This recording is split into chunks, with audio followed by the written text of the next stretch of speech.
Swastiastu. Sharing saya ketemu beda. Makasih, makasih.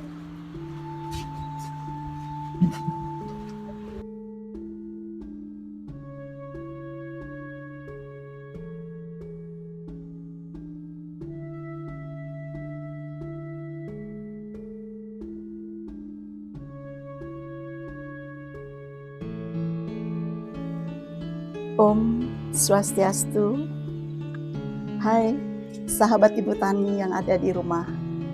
Kali ini Bunda Tuti akan berkunjung dan bertemu dengan seorang tokoh muda.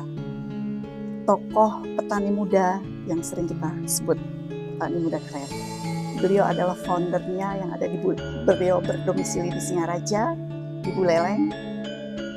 Untuk itu kita semua ingin mengetahui apa sebenarnya kiat-kiat beliau hingga bisa sukses seperti sekarang. Ayo kita bertemu dengan beliaunya. Hai Gong De, yang sering dikenal dengan Gong Weda. Betul Gong Weda? Oke. Tapi saya akrabnya panggil Gong De karena udah kenal lama. Jadi Gong De, kami dari Wanita Tani berkunjung dan bertemu dengan Gong De secara langsung. Padahal Gong De tidak sekolah pertanian kan? Nggak, betul nggak sekolah pertanian. Tapi Gong De bisa interest dan menekuni dunia pertanian. Ceritanya gimana? Coba Gong De ceritakan.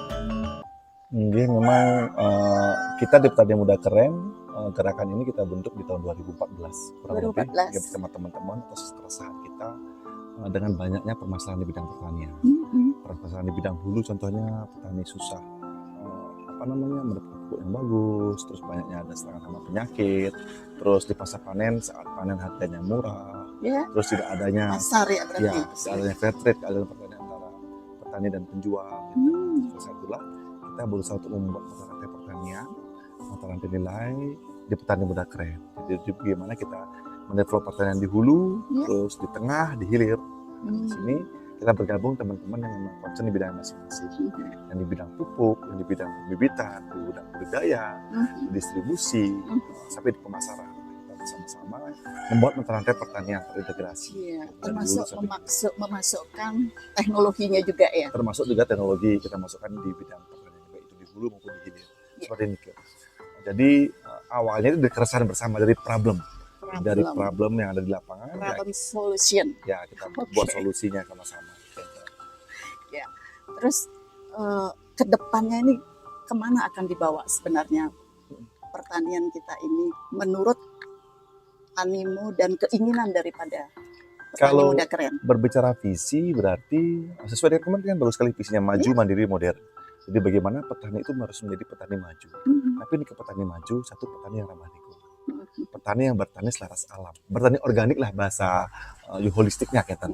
Jadi menjaga alam, menjaga air, menjaga tanah, menjaga lingkungan, menjaga konsumen dengan bertani yang baik, terus menjaga kesejahteraan kehidupan petani. Itu petani maju. Yang kedua mandiri. Jadi bagaimana petani itu ke depan harus mandiri, mandiri secara pupuk, bisa membuat pupuk sendiri, mandiri secara bibit, gitu, bahkan mandiri secara pasar, dan juga mandiri teknologi ya.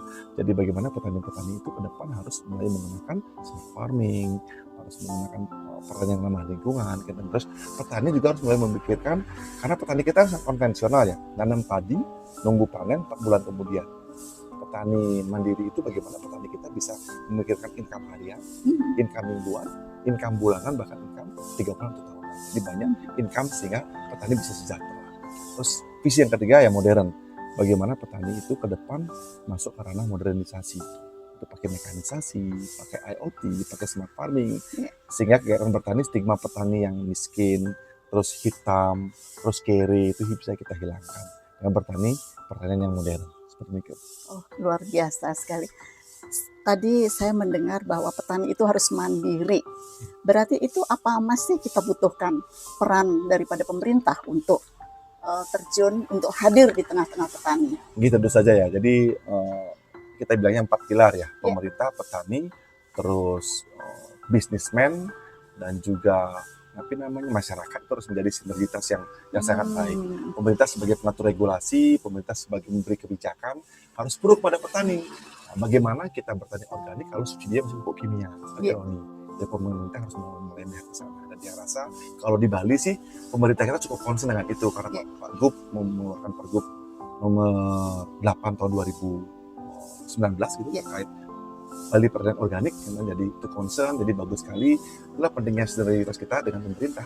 Jadi bagaimana pemerintah itu bisa benar-benar mendukung aktivitas holistik yang ada di bawah di grassroots pertanian. Apalagi kalau kita ngomongin Bali, Bali itu kan nenek moyangnya petani, Bu. Iya. Jadi bantu ayah lindungi ibu kan, ayahnya kata air akase apa dan Iya. apa dan akase gitu, air dan udara, ibunya ibu pertiwi. Jadi orang Bali ya secara holistik sejak dulu kala sudah secara sifat lelaku memuliakan alam, memuliakan lingkungan. Dan itu sebabnya kita di Bali harusnya menjaga tanah kita, menjaga air kita, menjaga danau kita, menjaga hutan kita, agar kita menjadi orang-orang Bali yang seutuhnya. Luar biasa. Banyak sekali ilmu yang akan kita dapatkan kalau kita betul-betul mengerjakan pertanian. Apalagi sekarang Pak Agung Weda sendiri akan berbagi dengan para petani yang ada di rumah. Terus Bung Weda, hambatan Bung Weda selama ini untuk bisa benar-benar maju melangkah bersama-sama teman-teman petani muda keren itu apa hambatannya yang Jadi ada? tantangan besar bangsa ini kan bersatu, Ibu. Jadi Indonesia dulu bisa merdeka karena kita bersatu. Kita pun akan pecah saat kita tidak bersatu. Pertanian sama. Jadi petani kita akan bisa mendapatkan visi maju mandiri modern saat kita bisa bersatu. Saat petani-petani ini satu frekuensi, satu visi, satu misi, terus mengesatukan kekuatannya untuk mencapai mimpi bersama. Jadi tantangan terbesarnya ada di manusia, di development people-nya, empowering people-nya. Jadi kadang-kadang namanya orang kan tidak kepentingan masing-masing. Ada keinginan masing-masing, ada yang mau ke utara, mau ke selatan, ada yang mau ke timur, itulah kita bagaimana kita bisa menyatukan visi misi itu sehingga kita bisa jalan bersama-sama. Luar biasa. Jadi persatuan kesatuan itulah yang akan mengangkat harkat daripada pertanian. Ibu teringat pada saat dulu Bung Karno berjuang juga seperti itu. Bung Karno menyebutkan bahwa berikan aku 10 pemuda goncang dunia. Apakah Bung Weda juga terinspirasi dengan moto itu? Tapi itu belum selesai ya. Jadi banyak anak muda kita juga salah kaprah dengan quote dari Bung Karno itu. Jadi beri aku 10 pemuda maka akan kuguncang dunia. Tapi beri aku 100 orang tua akan kucabut Semeru kan gitu. Nah itu sebabnya kami di Petani Muda Keren selalu berselisih dengan petani-petani senior. Warup wajib karena mereka yang tahu tentang darmu pemacuran kita, tentang bagaimana subak kita yang sesungguhnya, konsep desa adat, tetua-tetua kita. Dia akan melakukan di Petani Muda Keren bagaimana anak muda dan orang tua ini harus bisa bersinergi. Anak muda dengan teknologinya, anak muda dengan misi-misi majunya, orang tua dengan kearifan dan kebijaksanaannya. Jadi kalau kita satir sedikit, lebih mudah mana mengangkat Semeru dan mengguncang dunia? Lebih mudah mengguncang dunia. Karena dengan kita membuat TikTok viral aja kan udah dunia guncang gitu. Tapi mau mengangkat Semeru dibutuhkan kebijaksanaan, dibutuhkan pengalaman, dibutuhkan spirit. Nah, itulah yang kita harus sinergikan kalau anak muda dan orang tua. Luar biasa. Moto yang luar biasa disampaikan oleh Agung Weda, petani muda keren kita.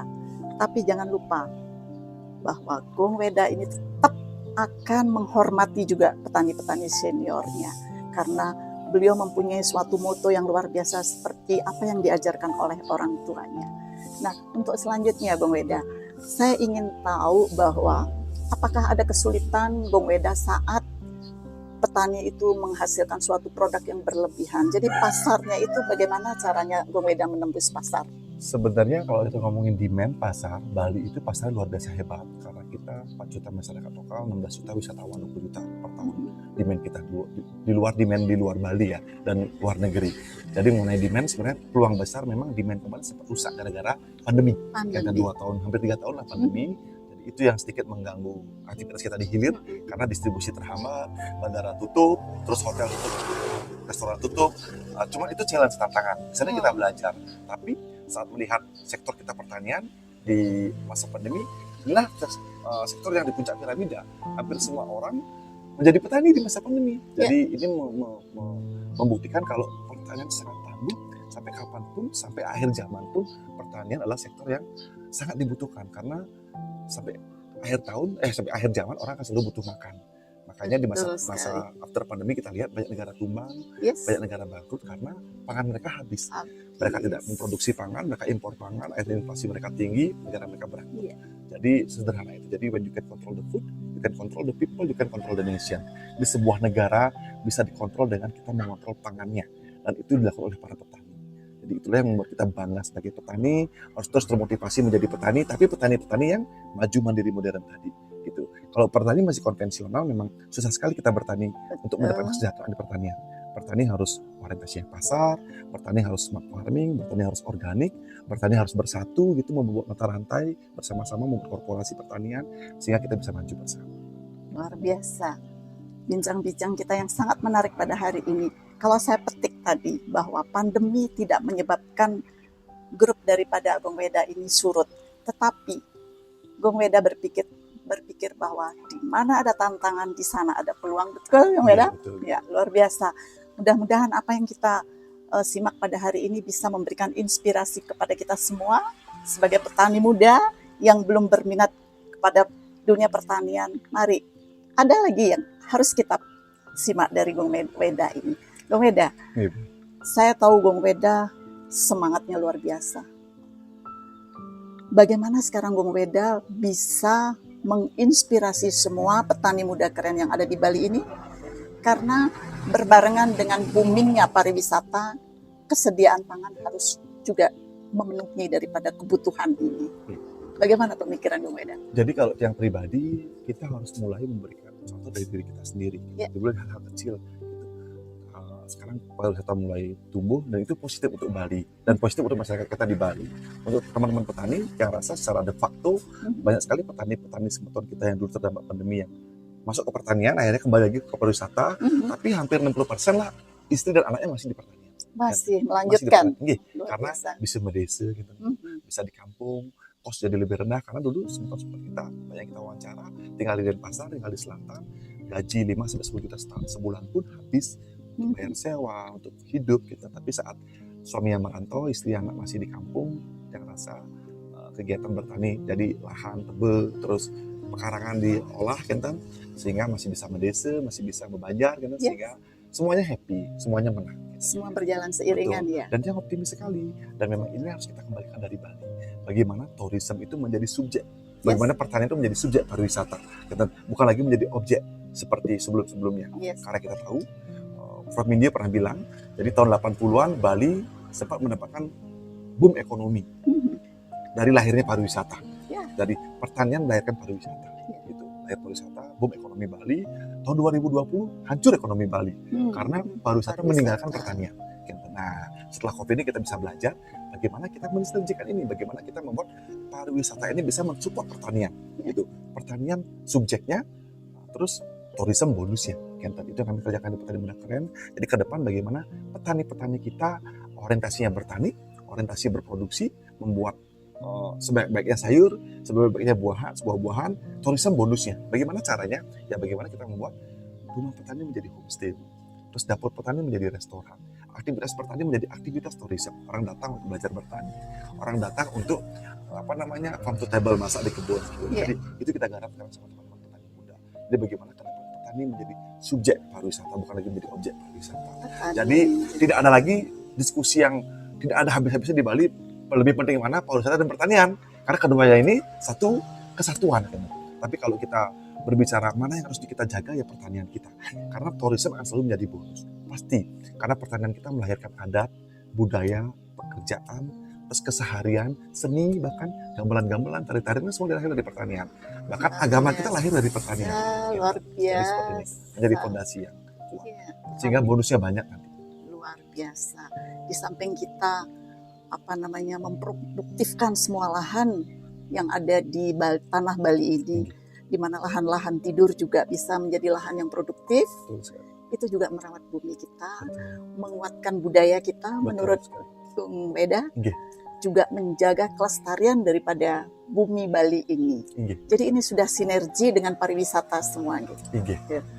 Terima kasih Gong Weda. Perbincangan ini mungkin sangat berarti sekali bagi pemirsa dari podcast Ibu Tani.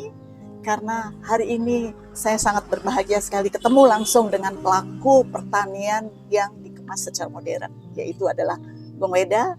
Dan silahkan, Gong Weda pun akan sangat senang sekali bila ada para pemirsa sekalian yang ingin belajar dengan beliau. Bukankah gitu Gong Weda ya? Ngiring. Gong Weda ya. Karena beliau adalah orang yang sangat rendah hati, murah hati, dan tidak akan pelit berbagi ilmu.